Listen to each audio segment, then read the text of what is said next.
U.S. Presidents Dwight D. Eisenhower, Ronald Reagan, and Jimmy Carter, and spiritual leader the Dalai Lama are among photographs included in Richard Avedon, Portraits of Power. Paul Roth is curator. Avedon was especially interested in making pictures that were at odds with official portraiture. He photographed nearly all his subjects, including former U.S. Secretary of State Henry Kissinger and political comedian Jon Stewart, against a plain, white background. He felt that in doing so, he brought the viewer's complete attention to the person's face, the person's body, the clothes that they wore, the way that their hair was combed. Avedon's earliest portraits were often creative people, like singer-songwriter Bob Dylan, soprano Marian Anderson, and movie director and actor Charlie Chaplin. He would often get assignments, requests, if you will, from the magazines to do work. But as he became more powerful because of his fame, because of his success, and this happened quite early in his career, he routinely picked his own subjects. He photographed me 3 times.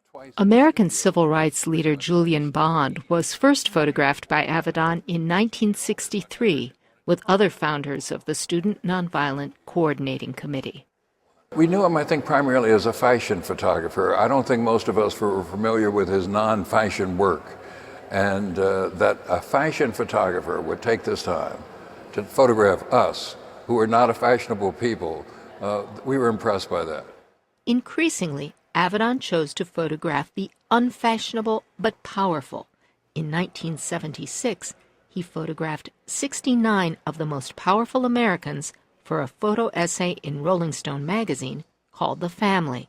He spent several months, I believe 6 or 7 months, traveling around the United States, photographing a cross-section of the power elite, people in government, in unions, in media, in law, people that he felt really represented power. 4 years ago, during the last presidential campaign, he launched a similar project called Democracy. He photographed activists like filmmaker Michael Moore and actor Sean Penn, politicians such as Karl Rove, and a young senator, Barack Obama. There is not a liberal America and a conservative America. There is the United States of America.